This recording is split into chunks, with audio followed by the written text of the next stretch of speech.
জানিয়ে দেব এই মুহূর্তে হাতে পাওয়া সর্বশেষ গুরুত্বপূর্ণ আপডেট বাংলা সংবাদ। শুরুতেই থাকছে আওয়ামী লীগ সভাপতি শেখ হাসিনা দিল্লিতে বসে বাংলাদেশের বিরুদ্ধে ষড়যন্ত্র করছে বলে মন্তব্য করেছেন বিএনপির স্থায়ী কমিটির সদস্য ও সাবেক যোগাযোগ প্রতিমন্ত্রী সালাউদ্দিন আহমেদ। বুধবার সন্ধ্যা ৭টায় কক্সবাজারের পেকুয়া চৌমুহনীতে এক সংবর্ধনা অনুষ্ঠানে এ মন্তব্য করেন তিনি। এ সময় তিনি বলেন, বাংলাদেশে অস্থিরতা সৃষ্টি করবার জন্য পায়তারা করছে শেখ হাসিনা। ১৫ থেকে ১৭ বছর তারা ফ্যাসিবাদের দোসর, প্রশাসন সহ বিভিন্ন জায়গায় এখনো বসে রয়েছে এবং মনে করছেন বাংলাদেশে অস্থিরতা সৃষ্টি করবেন। এদেশের ছাত্র জনতা সেই সুযোগ দেবে না। বহির্বিশ্বের কোনো শক্তি, কোনো ষড়যন্ত্র বাংলাদেশের ছাত্র জনতা সফল হতে দেবে না। জানাবো সাংবাদিক রাহানুমা সারা সুরতহাল প্রতিবেদনে যা জানা গেল। রাজধানীর হাতিরঝিল লেক থেকে উদ্ধার হয় বেসরকারি টেলিভিশন চ্যানেল গাজী টিভির সাংবাদিক রাহানুমা সারার মরদেহ। পানিতে ভাসমান থাকা নিথর দেহটি মঙ্গলবার রাত ১:৩০টার দিকে ঢাকা মেডিকেল কলেজ হাসপাতালের জরুরি বিভাগে নিয়ে গেলে কর্তব্যরত চিকিৎসক তাকে মৃত ঘোষণা করেন। ঠিক কী কারণে মারা গেলেন সাংবাদিক রাহানুমা? হাতে এসেছে সুরতহাল, জানাবো বিস্তারিত, সঙ্গে থাকুন। এদিকে সাবেক বাণিজ্যমন্ত্রী টিপু মুনশি গ্রেপ্তার। বুধবার দিবাগত রাত ১:১টার দিকে গুলশান ১-এর বাসা থেকে তাকে গ্রেপ্তার করা হয়। গণমাধ্যমে পাঠানো এক বার্তায় র্যাবের লিগ্যাল ও মিডিয়া উইং বিষয়টি নিশ্চিত করেছে। জানিয়ে দেব দুর্নীতিবাজ এবং কালো টাকার মালিকদের ধরতে যৌথ টাস্কফোর্স। দুর্নীতিবাজ এবং কালো টাকার মালিকদের ধরতে যৌথ টাস্কফোর্স গঠনের চিন্তা করছেন নোবেল বিজয়ী অর্থনীতিবিদ ড মোহাম্মদ ইউনূসের নেতৃত্বাধীন অন্তর্বর্তী সরকার। সরকারের ৪টি সংস্থার সমন্বয়ে শিগগিরই এ ধরনের টাস্কফোর্স গঠন করা হতে পারে। কিভাবে অভিযানের পরিকল্পনা করা হবে সেই রূপরেখাও প্রায় চূড়ান্ত বলে জানা গেছে। দায়িত্বশীল সূত্রে এসব তথ্য জানা গেছে। জানিয়ে দেব শেখ হাসিনার পুনরুদ্ধার ঠেকাতে প্রয়োজন জাতীয় মহাঐক্য। শেখ হাসিনাকে ফ্যাসিস্ট আখ্যা দিয়ে তার পুনরুদ্ধার ঠেকাতে হলে জাতীয় মহাঐক্য প্রয়োজন বলে মন্তব্য করেছেন ১২ দলীয় জোটের শরিক জাতীয় পার্টির মহাসচিব ও সাবেক এমপি আহসান হাবিব লিংকন। এবং সর্বশেষ জানাবো বিএনপি নেত্রী শামা ওবায়দের নামে হত্যা মামলার প্রতিবাদে ফরিদপুরে বিক্ষোভ। বিএনপির পদ স্থগিত হওয়া সাংগঠনিক সম্পাদক শামা ওবায়দ টিংকুর নামে হত্যা মামলার প্রতিবাদে ফরিদপুরের সালথায় বিক্ষোভ মিছিল ও প্রতিবাদ সভা অনুষ্ঠিত হয়। বুধবার বিকাল ৫টায় সালথার বাইপাস সড়কের ৩ রাস্তা মোড় থেকে বিক্ষোভ মিছিল বের হয়। মিছিলটি উপজেলা সদরের প্রধান প্রধান সড়ক প্রদক্ষিণ করে, পরে বাইপাস সড়কে এসে শেষ হয়। পরে সেখানে সংক্ষিপ্ত সমাবেশ অনুষ্ঠিত হয়। এ সময় বক্তারা বলেন, শামা ওবায়দ নগরকান্দায় উপস্থিত না থাকা সত্ত্বেও সালতা নগরকান্দা বিএনপিকে দুর্বল করা ষড়যন্ত্রের অংশ হিসেবে তার নামে মিথ্যা এবং ষড়যন্ত্রমূলক হত্যা মামলা দায়ের করা হয়েছে। অবিলম্বে তার নামের মিথ্যা মামলা প্রত্যাহারের দাবি জানাচ্ছে। এতক্ষণ শিরোনাম শুনছিলেন, এবার বিস্তারিত। প্রিয় দর্শক, আপনি যদি এই চ্যানেলে নতুন হয়ে থাকেন, ভিডিওটি দেখতে দেখতে চ্যানেলটি সাবস্ক্রাইব করে আমাদের সঙ্গে থাকুন। আর এই ভিডিও সম্পর্কে আপনি আপনার মূল্যবান মতামতটি কমেন্ট বক্সে জানিয়ে দিন। আর হ্যাঁ প্রিয় দর্শক, জানিয়ে দিন ভিডিওটি কোথা থেকে দেখছেন। শেখ হাসিনা দিল্লিতে বসে ষড়যন্ত্র করছে সালাউদ্দিন। আওয়ামী লীগের সভাপতি শেখ হাসিনা দিল্লিতে বসে বাংলাদেশের বিরুদ্ধে ষড়যন্ত্র করছেন বলে মন্তব্য করেছেন বিএনপির স্থায়ী কমিটির সদস্য ও সাবেক যোগাযোগ প্রতিমন্ত্রী সালাউদ্দিন আহমেদ। বুধবার সন্ধ্যা ৭টায় কক্সবাজারের পেকুয়া চৌমুহনীতে এক গণসংবর্ধনা অনুষ্ঠানে এ মন্তব্য করেন তিনি। সালাউদ্দিন বলেন, দিল্লিতে বসে বসে শেখ হাসিনা বাংলাদেশের মানুষের বিরুদ্ধে ষড়যন্ত্র করছেন। বাংলাদেশে অস্থিরতা সৃষ্টি করবার জন্য পায়তারা করছেন তিনি। ১৫-১৭ বছর ফ্যাসিবাদের দোসররা প্রশাসন সহ বিভিন্ন জায়গায় এখনও বসে রয়েছেন এবং মনে করছেন বাংলাদেশের অস্থিরতা সৃষ্টি করবেন। এজন্য ছাত্র জনতায় সেই সুযোগ দেবে না। বহির্বিশ্বের কোনো শক্তির ষড়যন্ত্র বাংলাদেশের ছাত্র জনতা সফল হতে দেবে না। সালাউদ্দিন আরও বলেন, আওয়ামী স্বৈরাচারের পতন হয়েছে। আওয়ামী ফ্যাসিবাদীরা কখনো জনগণের সামনে আর রাজনীতি করতে এলে আপনারা তাদের প্রত্যাখ্যান করবেন। এ মাটি শহীদদের রক্তে রঞ্জিত হয়ে পবিত্র হয়েছে। সুতরাং হাসিনা ও তার দোসরদের দ্বারা আর কখনো অপবিত্র হতে দেওয়া হবে না। দীর্ঘ ১০ বছরেরও বেশি সময় পর নিজ জেলা কক্সবাজারে যান সালাউদ্দিন আহমেদ। দুপুর ১:১২টার দিকে ঢাকা থেকে তিনি কক্সবাজারের বিমানবন্দরে পৌঁছান। এরপর দলের নেতাকর্মীদের গাড়ি বহরের সঙ্গে পেকুয়ায় পৌঁছান। সেখানে তাকে গণসংবর্ধনা দেওয়া হয়। সাংবাদিক রাহানুমা সারার সুরতহাল প্রতিবেদনে যা জানা গেল। রাজধানীর হাতিরঝিল লেক থেকে উদ্ধার করা হয় বেসরকারি টেলিভিশন চ্যানেল গাজী টিভির সাংবাদিক রাহানুমা সারার মরদেহ। পানিতে ভাসমান তার নিথর দেহটি মঙ্গলবার রাত ১:৩০ থেকে ঢাকা মেডিকেল কলেজ হাসপাতালে জরুরি বিভাগে নিয়ে গেলে কর্তব্যরত চিকিৎসক তাকে মৃত ঘোষণা করেন। সাংবাদিক রাহানুমার এই অস্বাভাবিক মৃত্যু ঘিরে সাংবাদিক, পুলিশসহ নানা মহলে সৃষ্টি হয়েছে চাঞ্চল্যের। তার মৃত্যুর কারণ জানতে অপেক্ষা করা হচ্ছে ময়নাতদন্তের প্রতিবেদনের। হাতিরঝিল থানা পুলিশের উপপরিদর্শক এ ঘটনা তদন্তকারী কর্মকর্তা মাসুদুর রহমান জানিয়েছেন, পারুল রায় নামে তার এক নারী পুলিশ কর্মকর্তার মাধ্যমে রাহানুমার সুরতহাল প্রতিবেদন প্রস্তুত করা হয়েছে।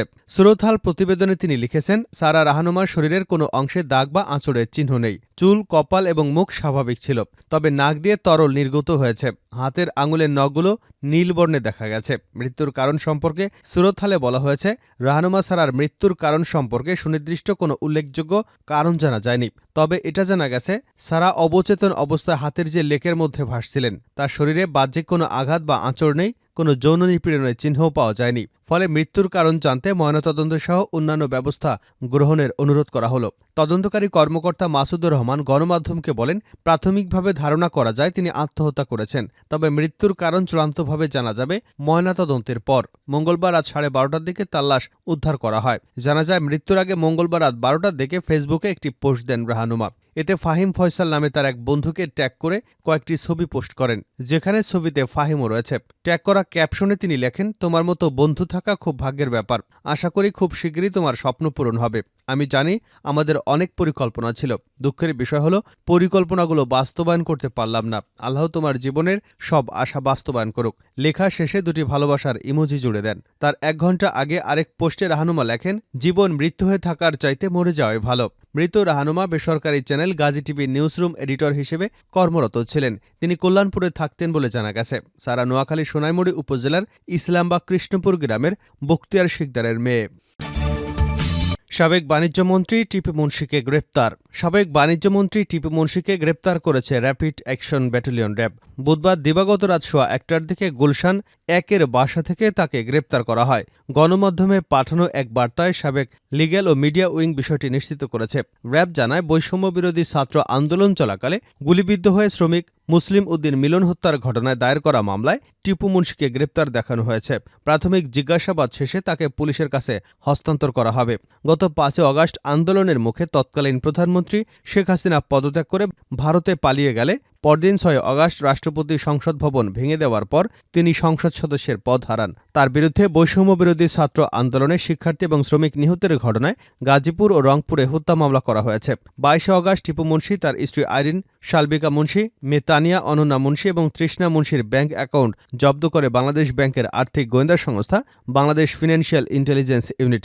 একই সঙ্গে তাদের মালিকানাধীন ব্যবসা প্রতিষ্ঠানের ব্যাংক হিসেবে লেনদেনও স্থগিত করা হয়েছে।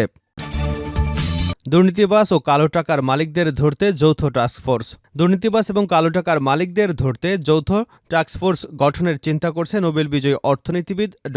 মোহাম্মদ ইউনূসের নেতৃত্বাধীন অন্তর্বর্তী সরকার। সরকারের 4টি সংস্থার সমন্বয়ে শিগগিরই এ ধরনের টাস্কফোর্স গঠন করা হতে পারে। কিভাবে অভিযানের পরিকল্পনা করা হবে সেই রূপরেখাও প্রায় চূড়ান্ত বলে জানা গেছে। দায়িত্বশীল সূত্র এসব তথ্য নিশ্চিত করেছে। সূত্র জানায়, বাংলাদেশ সেনাবাহিনী, দুর্নীতি দমন কমিশন, জাতীয় রাজস্ব বোর্ড এনবিআর, কেন্দ্রীয় গোয়েন্দা সেল এবং মাঠ পর্যায়ের প্রশাসনের সমন্বয়ে একটি টাস্কফোর্স গঠন করা হচ্ছে।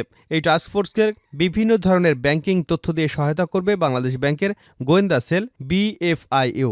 1-11 এর সেনা সমর্থিত ফখরুল আহমেদের সরকারের আমলে পরিচালিত দুর্নীতি বিরোধী অভিযানের আদলেই মূল কার্যক্রম পরিচালিত হবে বলে জানা গেছে। মন্ত্রণালয় এবং জেলাভিত্তিক অভিযানের ছকে যৌথ টাস্কফোর্সের সাঁড়াশি অভিযান শুরু হতে পারে অক্টোবরেই। তবে বিভিন্ন প্রস্তুতির জন্য অক্টোবর নাগাদ এই কার্যক্রম শুরু করতে না পারলে অবশ্যই জানুয়ারি মাসের মধ্যে এই কার্যক্রম পরিচালনার নির্দেশনা রয়েছে।